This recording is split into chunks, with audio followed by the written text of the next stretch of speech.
자, 우리가 이제 이번 학기에 이 수업 시간을 통해서 다룰 그 중심 단어가 정책입니다. 그런데 상식적인 얘기겠지만은 우리가 정책이라는 말을 쓸 때는 사실은 그 앞에 공공자를 들어가야 되는데 매번 공공정책 하면은 해보세요. 혀가 꼬여. 복잡해. 그래서 커뮤니케이션의 이피션시를 위해서 그렇다고 나는 생각을 합니다. 그냥 정책이라고 얘기를 할 거예요. 그렇지만 우리가 여기서 정책이라고 말할 때는 원래는 공공정책이다. 그래서 policy라는 것 자체는 원래는 public policy인데 퍼블릭자를 공공자를 그냥 생략을 하고 그냥 부르자. 내가 이 말을 왜 하느냐 하면은 실제로 사회에서는 정책이라는 용어를 쓸 때 공공정책 이외의 경우에도 정책, policy라는 말을 자주 사용을 하는 경우가 있어요. 예를 들어서 보험 같은 경우에 보험 약관에 어쩌고저쩌고 설명을 하다가 정책이라는 말을 쓰기도 하고 민간 부분에서도 정책이라는 말을 쓰는 경우들도 있기 때문에 엄밀히 말하면 공공정책이라고 해야 되겠지만 우리가 이 수업 시간에는 다른 종류의 정책이 아니라 주로 공공정책만을 다루기 때문에 굳이 말할 때마다 공공정책, 퍼블릭 팔러시 안 해도 될 거기 때문에 지금부터는 우리는 그냥 정책 또는 팔러시라고만 할 겁니다. 자, 정책이라는 것이 무엇인가에 대해서는 우리가 다음 시간부터 자세히 보겠지만은 우리가 일단 쉽게 얘기를 해보자면은 우리가 살아가는 이 사회에 각종 문제거리들이 발생을 합니다. 그러면 그 문제를 해결하기 위해서 정부 차원에서 내놓은 해결책 또는 정부 차원에서 문제를 해결하려고 여러 가지 노력을 기울이는 것이 곧 공공정책의 핵심이다 하는 겁니다. 그렇다면은 우리가 살아가는 이 사회에서 발생하는 문제를 해결하는 메커니즘이 꼭 공공정책만 있느냐? 요거는 중요한 이슈입니다. 그건 아니에요. 다른 종류의 사회 문제 해결 메커니즘들도 있습니다. 이 앞에 표를 보면은 주체가 누구냐에 따라 가지고 일단 크게 정부, 즉 공공부문 또는 우리가 국가라고 부르는 또는 관료, 공무원들이 중심이 되는 문제 해결 메커니즘이 있고 또 하나 민간 부문이 주체가 되는 메커니즘이 있죠. 민간 부분이 주체가 되는 경우에는 시장이라는 메커니즘이 있고 또 하나 시장이 아닌 비영리단체 차원에서 문제 해결을 하는 경우들도 있습니다. 그런 경우를 우리가 통상적으로 NGO라고도 하고 또는 NPO라고도 하죠. Non-Governmental Organization 또는 Non-Profit Organization이라고도 합니다.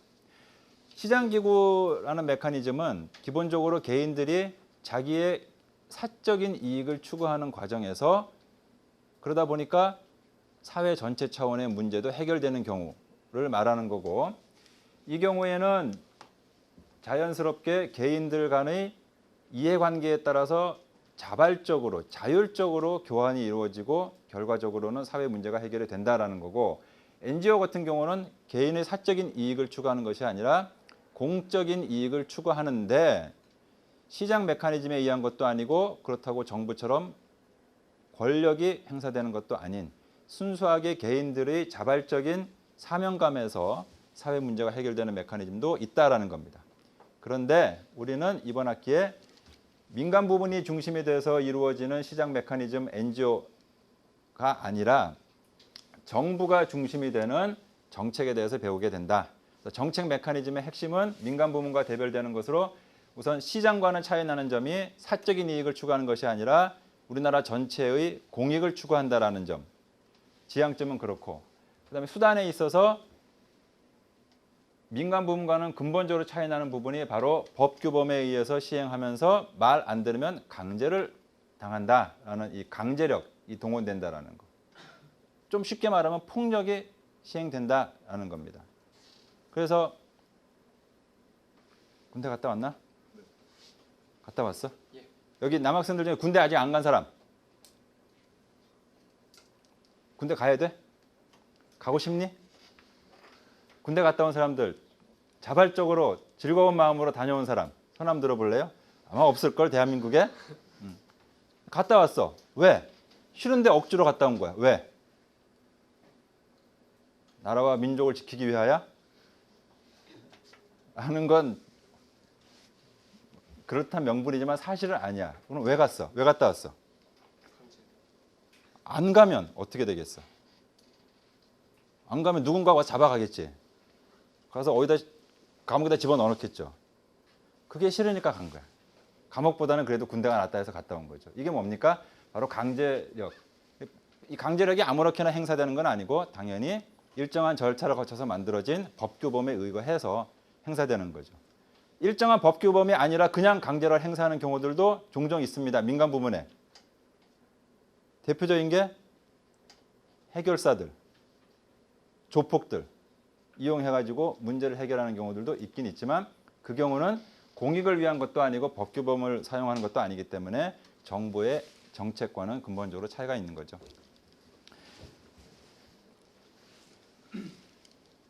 정책을 그럼 우리가 왜 배워야 되는가? 왜 공부할 필요가 있는가? 정책이 뭐길래 이걸 왜 공부할 필요가 있는가? 자, 몇 개의 사진을 보게 될 겁니다. 여러분 세대에서는 상상도 할 수 없는 사진들입니다. 이 사진이 언제냐 하면은 6.25 전쟁 때의 사진입니다. 당시 우리나라가 북한과의 전쟁을 겪으면서 거의 전 국토가 다 이제 북한에게 점령을 당하고 부산 피난 생활을 하던 그 시절 사진이고, 그래서 여기 보시면 다 알겠지만은 사진들이 참혹합니다. 지금의 대한민국하고는 전혀 매치가 되지 않을 정도의 엄청난 차이를 가지고 있죠.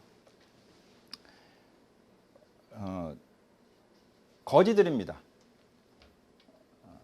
본의에 의해서 된 것이 아니라 전쟁 중에 엄마 아빠를 다 잃고 그리고 먹고 살 게 없으니까 이런 누더기 걸치고 구걸을 하던 그런 아이들이에요. 이게 언제 때냐? 불과 50년, 60년 전에 여러분이 살고 있는 이 땅에서 일어난 일인 겁니다. 지금부터 약 한 65년쯤 전이 되나? 55년도니까 남산에서 내려다본 서울 시내의 모습입니다. 여기 사진을 보면은 여기 지금 잘 안 보일 것 같은데 여기가 어디냐 하면은 지금은 없어졌지만 지금 여기가 광화문이야. 옛날에 일제시대 때 세웠던 그 총독부 건물이 여기 있었던 거고, 요 뒤에 청와대가 있는 거고, 그리고 요 건물이 힐밋하게 보일 텐데 요게 어딘지 알아보겠습니까? 네, 서울시청 옛날 시청 건물. 요 앞에다 이제 뭐 새로 또 멋있게 짓고 그렇게 했었죠. 지금의 서울시 모습하고는 너무 차이가 있죠. 1959년도에 베트남에서 한국으로 쌀을 보내준 사진입니다. 당시 대한민국 사람들이 너무 못 살고 가난하고 굶어 죽을 것 같아서 베트남에서 산모작하는 베트남에서 불쌍하다 하고 쌀을 보내줬어요. 이 사진 잘못 보면은 마치 한국에서 봉사활동 가서 베트남에 쌀을 전해주고 온 것처럼 착각할 수 있는데 아닙니다. 이 사진은 이게 좀 환해서 잘 안 보일 것 같은데 우주에서 내려다본 사진인데 밤에 야경을 찍은 겁니다. 전 세계에. 여기 보면은 이 왼쪽 편에 이게 이제 미국 대륙이고, 그다음에 이쪽으로 와서 보면 여기가 이제 서유럽 지역이고, 그다음에 쭉 와서 보면은 여기가 이제 인도가 있죠. 그다음에 여기 중국의 해안선 따라가지고 주로 있죠. 해안 지역과 그다음에 중간 지역이 있고, 여기가 일본이고, 여기 가운데를 사진을 확대를 해보면은 이렇게 되죠. 일본 옆에 여기 한반도입니다. 이게 중국이고 이쪽이 중국 쪽이고, 자 남한이고 여기 서울 쪽이고, 그런데 이 북쪽에 보면은 새까맣습니다. 불이 없다는 얘기죠. 자, 이게 뭘 의미하겠습니까? 6.25 직후만 하더라도 남한과 북한의 경제력은 대단한 차이가 있었는데 남한이 훨씬 더 못 살았어요. 북한에는 광물 자원도 많고 산업 기반들이 있었어. 남한에는 그런 것도 별로 없었어요. 전력 공급도 별로 없었어. 굉장히 못 살았던 시절이라는 겁니다. 그런데 아무튼 한 4, 50년 시간이 흘렀어. 그러고 나서 봤더니 남한과 북한만을 일단 비교를 해보니까 이런 엄청난 격차가 발생하게 됐다라는 겁니다. 어떻게 해서 이런 차이가 발생하게 됐는가 몇십 년 만에. 2006년도에 중국의 사회과학원에서 전 세계에 있는 여러 나라들의 국력을 몇 가지 지표를 가지고 한번 추정을 해봤습니다. 이거는 우리나라 학자들이 한 게 아니라 중국에서 사회과학원 전문가들이 내린 평가인데 2006년도에 나온 자료에 의하면은 세계 무수히 많은 나라들 중에서 한국은 9등이야.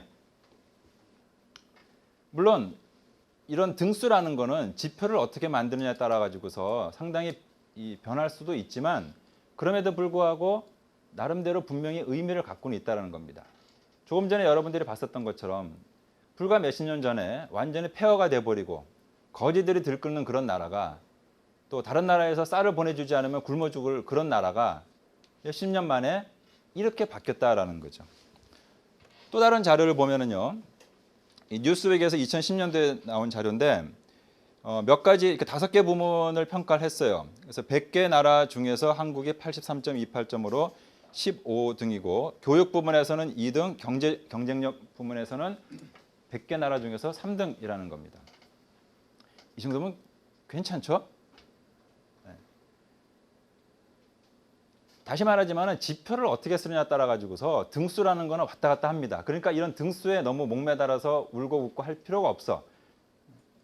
중앙일보 무슨 평가 어떤 거 뭐 그런 거 가지고 뭐 BK가 어쨌네 이거 가지고 흥분할 필요가 전혀 없다는 얘기입니다.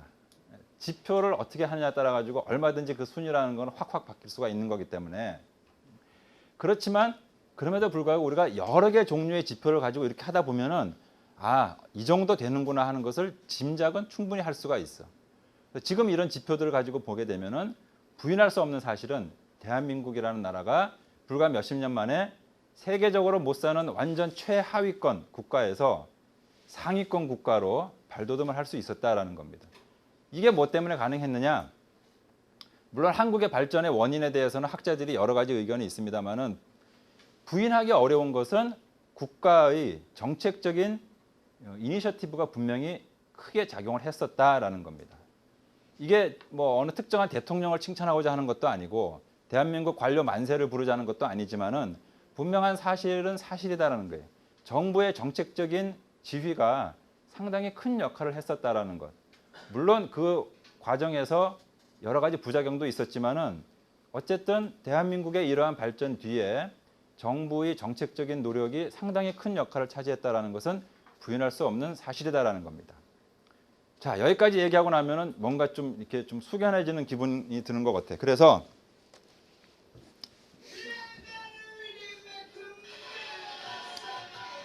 자, 지금부터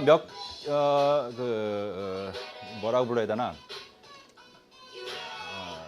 사진들이 나올 텐데, 자, 누군지 팀 이름을 이제 쭉 불러보면 되는 겁니다. 지금부터. 자, 시작. 누구? 음악을 조금 낮출게요. 누구?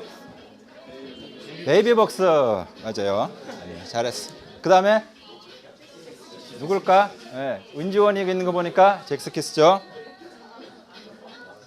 그 다음에 정말 풋풋하던 시절이죠. 네, 핑클, DJ DOC. 누구? SS. 예. 역시 아주 그 청초한 시절이고. G.O.D. 이거는 주얼리, 오리지널 주얼리. 여기는 H.O.T. 이거는 원더걸스. 여기는 빅뱅 옛날 사진이네. 이거는 그 유명한 카라. 요거는 아나? 누구? MC 더 맥스. 여기는 시건방춤 브라운 아이드 걸스고 여기는 마이티 마우스니? 마이티 마우스는 만화 영화 아니었나? 아무튼 여기는 지금 이 노래 부르는 팀. 이거는 아주 초창기의 슈퍼주니어. 여기는 나 여기서부터 잘 모르겠어. 누구니? 호민이? 여기는 박재범이가 팀장 할 때의 2PM. 이거는 여기 써 있죠. SG 워너비. 그다음에 이건 또 누구냐? FX. 이거는 이게 샤인이야? 요거는 호미네? 아까 나왔던 거네 그럼? 요거는 이게 누구야? 누구네 이거? 어? FT 아일랜드? 여기는 티아라. 이거는 뭐 엠블랙이고, 이거는 시스타. 맞다. 시스타. 이거는 CM 블루고, 이거는 누구니? 시크릿. 2AM이고, 요거는 미스 A고, 요게 샤인이잖아, 그치? 이건 안다. 요거는 나인 뮤즈. 이거는 비스트, 라스트, 크레용팝의 공통점이 뭐냐? 그래, 아이돌이라고 치고, 또 중요한 공통점. 지금까지 내가 이 사진을 보여주면서 이름을 물어봤었어. 여러분들이 쭉 답했었지. 자, 공통점. 그래, 외국어야. 그룹 이름이. 조금 전에 여러분 들었던 노래, 누가 부른 노래? 제목은? 한글로 쓰대? 영어로 FALL 어쩌고 저렇게 쓰지? 그죠? 네. 자, 이게 너무나 당연하게 느낄 수도 있어요, 여러분. 뭐 어쩌라고.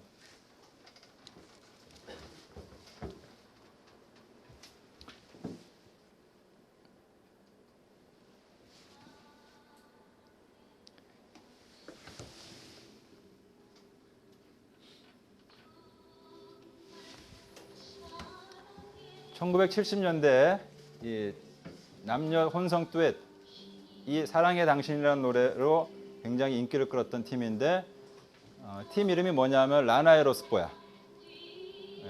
프랑스어입니다. 불어 하면은 뭔가 이렇게 예술적이고 느낌 나지 않습니까? 개구리의 두꺼비는 뭐냐? 라나의 로스포가 한글로 번역을 하면은 두꺼비와 개구리와 두꺼비예요.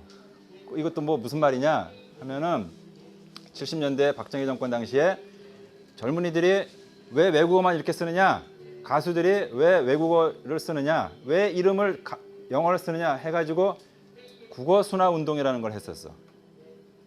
우리의 아름다운 한글을 아껴야지. 그래가지고 외국어로 된 팀들은 전부 한글로 바꾸라. 그리고 외국어 가사 전부 다 영어로 쓰면 안 되고 한글로 쓰도록 했어. 실제로 있었던 일입니다. 70년대.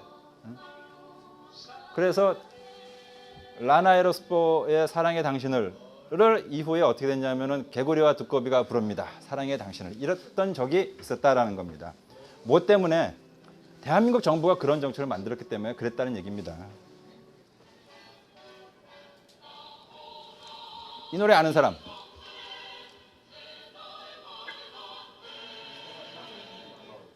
응?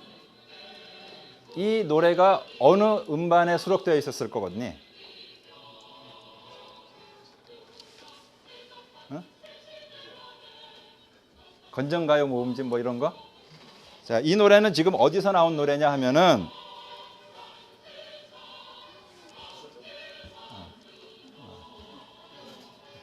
김태원 그리고 이승철이 이끌었었던 부활 1집 앨범에 이 노래가 맨 마지막 곡으로 수록되어 있습니다. 부활이 미쳤나? 그 락 그룹이 이런 노래를 어떻게 된 거냐 하면은 그 당시에는 우리나라 정부에서 모든 노래 뒤에는 음반 뒤에는 다 저런 건전가요를 삽입하게 되어 있었어. 무엇이 건전하게 생각되어지는지는 어른들 충고와 단속도 아랑곳 없이 번화가와 대학가에 번져가는 장발 덕분에 무엇을 발견시키려는 무발목합니다. 그래서는 여자들 머리가 거의 구분되지 않는 데다가 이 원인을 감수하기 위해서 위장을 출가를 하고 장난 외에는 우상을 넘길 수 없는 백마산 관계입니다.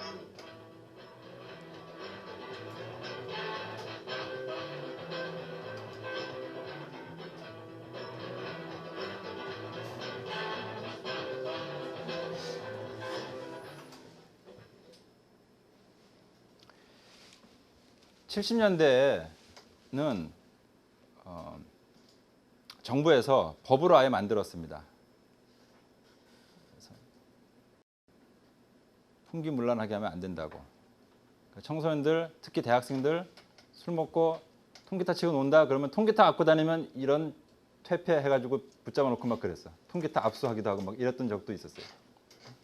좀 전에 뉴스에서 나왔던 것처럼 남자들 머리가 조금만 길면은 이런 장발을 해가지고 이런 썩어 빠진 머리에서 무슨 우리 미래를 맡기느냐 해가지고 붙잡아가지고 가위로 잘랐어.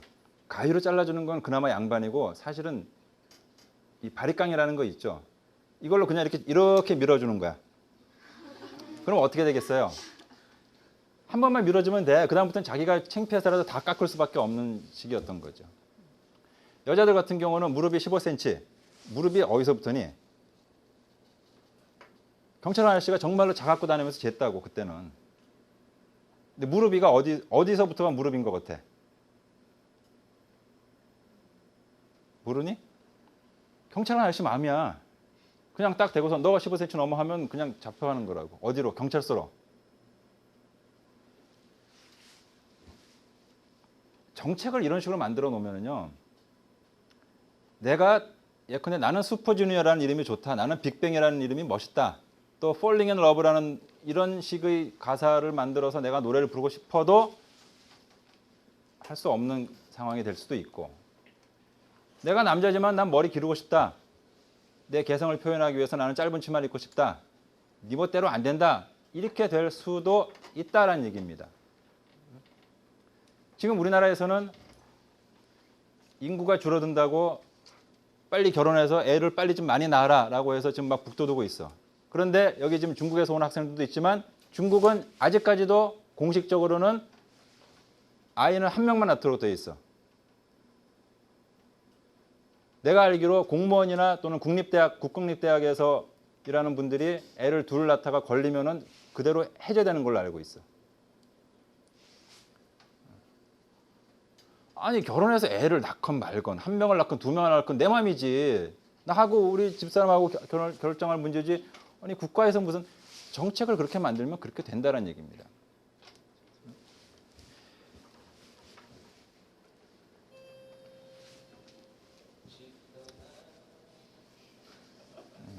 이게 또 군대 가기 전에 한 번씩들 불러보고 들어봤을 노래인데, 이 카툰을 내가 아주 재밌게 봐서 혼자 보기 아까워서 여러분들 소개를 하는데,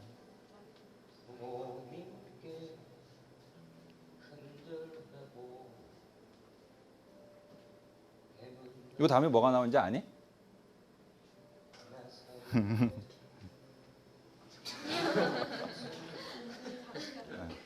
자, 아까 얘기한 것처럼 즐거운 마음으로 기쁜 마음으로 기꺼이 자발적으로 자원해서 군대 간 사람은 거의 없을 거라고. 억지로 갔다 왔어. 왜? 대한민국에는 다른 나라와는 달리 일정한 나이, 일정한 조건이 되는 사람은 무조건 군대에 갔다 오게끔 법으로, 정책으로 만들어 놨어. 모든 나라가 다 그런 거 아니야. 유독 대한민국만 그래. 강제로 징집하는 나라가 몇 군데 더 있긴 하지만 우리랑은 상황이 많이 다르고, 우리보다 더한 곳은 사실 북한이지만은 다른 나라는 거의 이런 나라가 없어. 이게 뭐 어쨌단 말이냐? 여기 있는 남학생 중에 혹은 여학생 중에 군대 제도라는 것 때문에 인생이 달라진 사람들이 있어. 없니? 여기는 없니? 없다면 해피한 거고. 군대 갔다 왔더니 우리 애인이 중간에 고무신 바꿔 신었다. 이거 숱하게 많이 듣는 얘기 아닙니까? 군대에서 남자들 탈영하는 제일 1의 원인은 애인 변심이야. 그럼 그 사람 어떻게 돼? 인생에 빨간 줄 그리는 거예요. 그냥 결혼 배우자가 달라진 정도가 아니라 자기 인생에 빨간 줄이 그리게 된다고. 멀쩡한 사람이. 뭐 그렇지만 그렇다고 해서 또 고무신 바꾸시는 여자만 탓할 수 있나? 무엇보다 보면 새로 만나는 사람이 좋아 보일 수도 있고 하는 거니까 뭐라 그럴 수도 없어. 그러니까 이런 몇몇 사람들의 그런 비극, 몇몇 정도가 아닐까 상당히 많을 거라고. 이런 인생의 비극이 뭐 때문에 생겨나느냐? 군인을 어떻게 모집하느냐라는 그 제도, 정책에 따라 가지고 이런 일이 벌어진다라는 겁니다.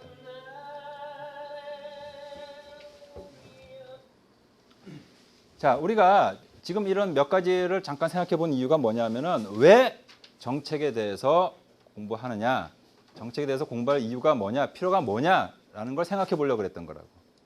지금 우리가 몇 가지를 봤어요. 국가적으로, 민족적으로 중요한 일도 있고, 우리 애인과 뭐 헤어지느냐라는 이런 지극히 개인적인 일도 있고, 내 머리, 내 치마, 이거 내 마음대로 할 수 있냐 없느냐, 뭐 아기를 며칠 낳느냐, 뭐 이런 문제, 개인의 사생활, 그리고 우리의 문화적인 생활. 개구리와 두꺼비가 부르는 사랑의 당신을 이렇게만 살아야 되는지, 아니면 21의 Falling in Love라는 노래를 들을 수 있는 이런 사회가 되는지, 이런 것이 정부의 정책에 의해 가지고 크게 좌우될 수 있다라는 겁니다. 한국뿐만이 아니라 20세기 이후에 오늘날 현대 국가는 활동 영역이 대단히 많이 팽창을 했습니다. 양쪽으로 옛날에는 정부가 하지 않았던 엄청난 일들을 많이 하고 있어요. 정부가 하는 일들은 거의 대부분 국민들의 생활에 깊이 영향을 미친다는 겁니다. 정책이 중요한 그 이유는, 또 다른 중요한 이유는, 정책이 한번 만들어지면은 대개의 경우에는 오랫동안 지속이 됩니다. 그러다 보니까 그 영향력이라는 것이 대단히 오랫동안 지속이 되고 범위가 넓을 수밖에 없어. 한양대학교에서 학칙을 개정을 했다. 그러면 그 학칙에 영향을 받는 사람들은 한양대학교에 있는 학생들 몇 명이야? 대한민국 정부가 만드는 정책은 영향을 받는 사람들이 대한민국 국민 전부 다야. 민간 부문에 아무리 중요하고 아무리 큰 조직이 만든 결정이라고 하더라도 그 영향력의 범위는 한계가 있을 수밖에 없어요. 정부가 만드는 정책은 국민 모두에게, 그리고 다가오는 후세들에게까지 광범위하고 지속적으로 영향을 미친다라는 겁니다.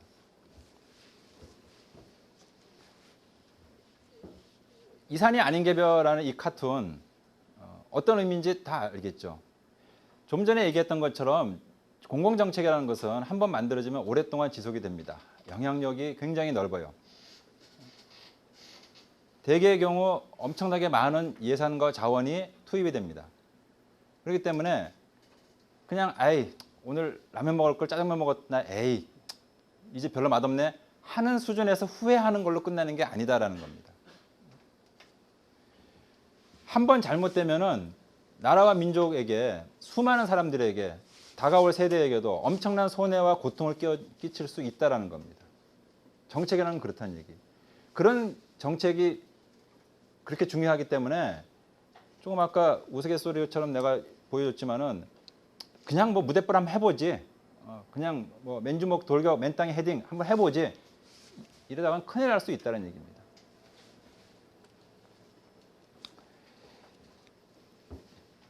혹시 작년에 뉴스에서 본 사람이 있을지 모르겠습니다. 작년에 실제로 있었던 일입니다. 스페인의 어떤 시골의 한 교회에,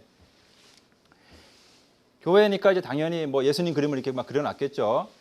한 기둥에 원래 이런 모습의 예수님 모습이 이렇게 그려져 있었는데,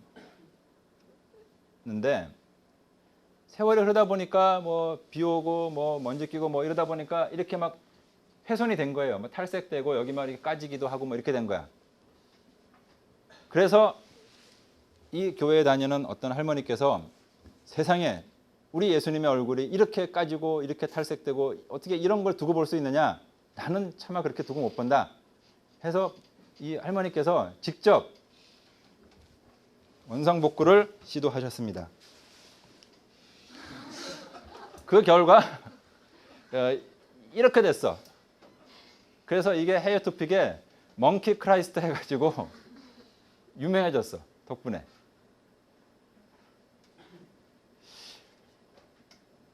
이 할머니 어떻게 해야 되나? 이 할머니를 우리가 비난할 수 있습니까? 못해요? 이거 사실 굉장히 어려운 문제입니다. 지금 이명박 정부 때 했었던 여러 가지 사업들 중에 안 좋게 평가받는 것들, 예컨대 뭐 4대강 사업 해가지고 뭐 수질이 어떻게 되고 이런 식으로 얘기를 합니다. 김영삼 정부 당시에 말기 때 가가지고 IMF 사태가 터졌어. 그래가지고 많은 사람들이 고생을 했는데 그 당시 대통령을 비롯해서 뭐 장관했던 사람들 숱하게 욕을 먹었어. 이 할머니가 혹시 무슬림이어서 이 예수를 욕보야겠다 하고서 이렇게 했을 가능성도 있어. 간첩에 들어간 것처럼. 근데 그랬을 것 같지는 않아. 그 할머니는 정말로 신실한 마음으로 그러셨던 것 같아. 그러면 왜 이렇게 됐을까 하는 겁니다. 중요한 거는 이거죠. 그분의 동기, 그분의 마음씨는 너무 착했어. 좋았어. 그러나 선한 의도만 가지고 문제가 해결되는 것은 결코 아니란 얘기입니다. 모르긴 몰라도 IMF 사태를 초래했었던 그 김영삼 대통령이나 지금 4대강 사업 뭐 이렇게 했었던 그 이명박 대통령이나 대통령 되면서 국정을 운영하면서 내가 나라를 망쳐가지고 역사의 오명을 뒤집어 쓰는 그런 희한한 대통령이 돼야겠다라고 작정하고 그런 일을 했던 사람은 아무도 없었을 거라고. 뒤집어 보면 여러분도 생각해보면 그렇지 않겠어요? 여러분이 했었던 실수들 중에서 내가 작정하고 그래야겠다 이런 경우가 있냐는 거야. 여자친구 있어? 여자친구가 한 번도 안 싸웠냐? 몇 번 싸운 적 있어? 누구 때문에? 너 때문에 싸운 적 있니? 너 일부러 싸우고 싶어 싸웠냐? 그래. 이게 사상 사는 거야. 일부러 우리 애인 약 올려가지고 싸움 대판해가지고 그러면 나는 막 희열을 느껴. 이런 사람은 별로 없어. 보통 사람들은 다 우리 애인하고 우리 친구하고 다 좋게 지내기를 원해. 그런데 나도 모르는 사이에 또는 나도 의도치 않았던 어떤 행동이나 말이나 결정 때문에 트러블이 생기게 되는 거예요. 정부의 정책도 우리가 똑같은 메커니즘을 생각할 수 있다고. 정책을 만드는 사람들이 어떤 잘못을 했을 때, 결과가 좋지 않았을 때 우리가 이 그림을 가지고 한번 돌려 생각을 해보면은 저놈 자식 저거 혹시 북한 간첩인가? 아니면 저게 일부러 작정을 하고 그런 건가? 작정한 것 아닐 수도 있다는 얘기입니다. 어떻게 되면은 아무리 문제를 해결하려는 좋은 마음씨를 가지고 있어도 어떻게 하면 좋게 문제를 해결할 수 있을지 모르면, 지식이 없으면 이런 일이 나온다는 겁니다. 이 할머니는 우리 예수님 이러면 안 돼. 이쁘게 만들어줘야 돼. 라는 마음은 좋았어. 의도는 좋았어요.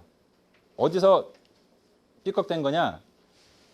이런 상황에서 어떻게 물감을 어떻게 쓰고 어떻게 하면은 원래 이런 멋있는 그림이 되는지에 대한 지식이 없었기 때문에 망해버렸다라는 겁니다.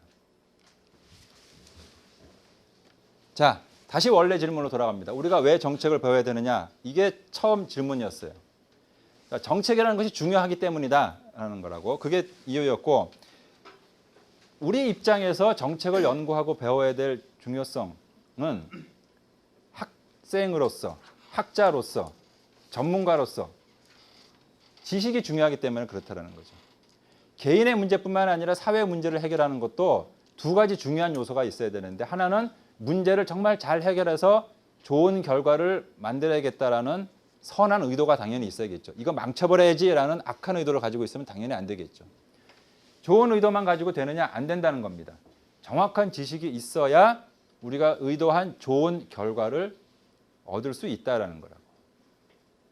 그래서 정책을 공부할 필요가 뭐냐?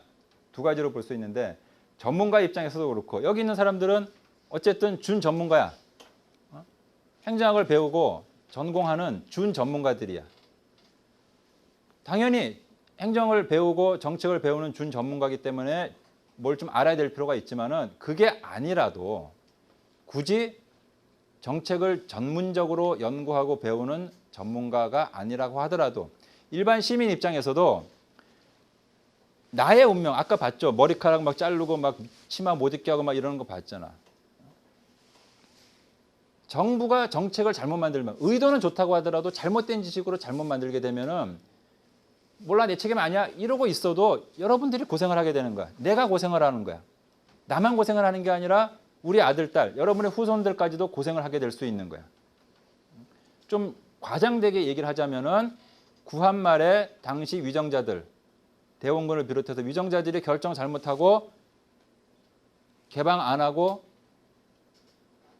개혁 안 하고 그러다 보니까 일본한테 잡아먹힌 거 아닙니까?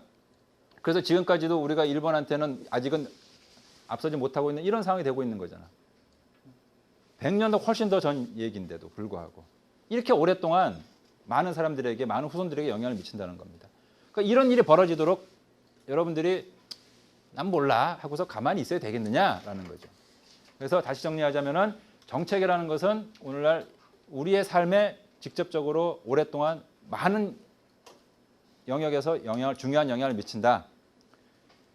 이런 정책이 제대로 되려면은 의지뿐만이 아니라 정확한 지식도 있어야 문제 해결이 제대로 된다.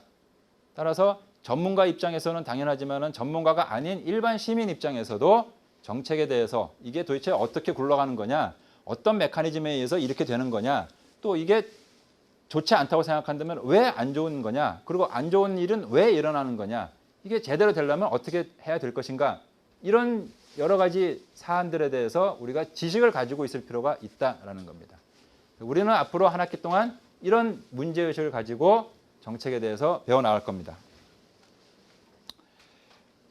다음 시간부터 좀 더 자세하게 얘기를 하겠지만은 앞으로 우리가 정책 연구를 해나갈 때 기본적인 과제라는 것이 두 가지가 있는데 하나는 정책 과정 일반에 관한 지식이 있고 이거 지금 메모할 필요 없어. 그냥 다음 시간부터 자세히 나올 테니까.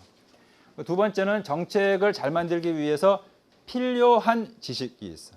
정책에 관한 지식과 필요한 지식 이렇게 해서 우리가 나누어서 배우게 될 텐데 뭐 물론 실제로 설명하는 과정에서는 이게 구분이 안 될 수도 있겠지만은 어쨌든 기본적으로 여러분들이 앞으로 정책을 공부해 나가면서 내가 이걸 왜 공부하는가 단지 그냥 전공 3학점 따자 이것뿐만이 아니라 시민으로서 전문가로서 알아둬야 될 중요한 의미가 있다라는 거. 그다음에 그럼 우리가 뭘 배우는 거냐? 정책 과정에 관한 지식과 정책을 잘 만들기 위해서 필요한 지식 이렇게 배우게 될 거다. 요 구체적인 의미는 다음 시간에 할게요. 그다음에 여러분들에게 나눠준 강의 계획서를 보면은 거기 3번에 수업 내용이 바로 이겁니다. 강의 순서가 됩니다. 1번부터 5번 다음 시간에 일단 정책 연구에 대해서 일단 전반적인 내용을 한번 얘기해 줄 겁니다.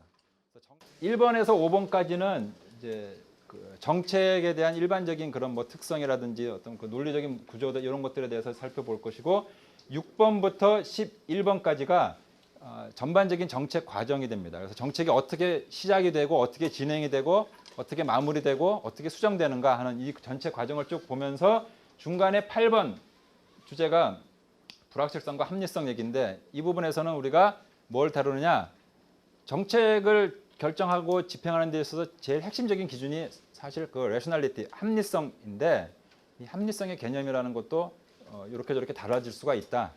그다음에 더 중요한 거는 우리 인간이라는 존재가 의사결정하는 데 있어서 문제 해결하는 데 있어서 사실은 그다지 합리적인 존재가 아닙니다.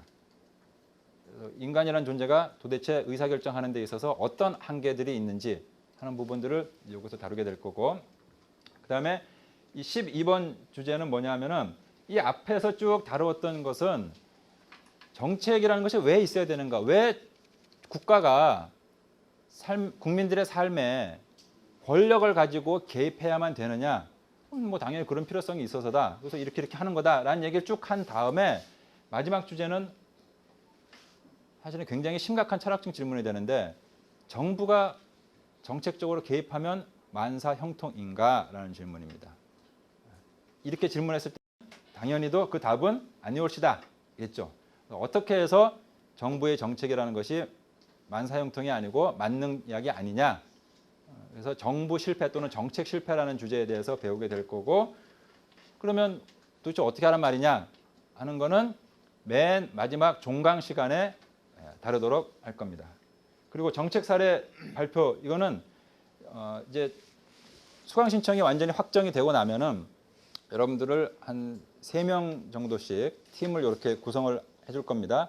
그러면 그 팀별로 구체적인 실제 정책 사례를 조사하는 겁니다. 앞으로 시간을 봐서 만약에 수업 시간이 좀 빠듯하면은 실제 발표는 없이 그냥 그 팀별로 조사한 것만 제출하도록 할 거고, 시간이 조금 여유가 되면은 그 팀들 중에서 몇 팀 뭐 자율적으로 신청을 받든지 아니면 내가 타율적으로 뭐 랜덤하게 고르든지, 하여튼 몇 팀 정도 발표를 들어보는 시간도 가지려고 하고, 그리고 여기 있는 이 사진은 뭐냐 하면 뭐 아는 사람은 알겠지만은 한 학기 수업을 마치고 나면은 김정수 교수 수업의 백미인 이 기타, 작은 기타 연주회가 있습니다. 그래서 이 날을 기대하면서 열심히 공부를 해봅시다. 질문 있습니까 혹시? 없죠? 그래요. 자, 그러면 다음 시간에 올 때 강의교환 프린트해 오고, 전부 다 프린트해서 들고 다니기 귀찮으면은 다음 시간에는 정책 1장하고 2장만, 정책학, 그 다음에 정책 요 1장하고 2장만 프린트를 해오면 될 것 같아요. 알겠죠? 오케이. 자, 다음 시간부터는 원래 311호에서 하는 겁니다. 알겠죠? 오케이.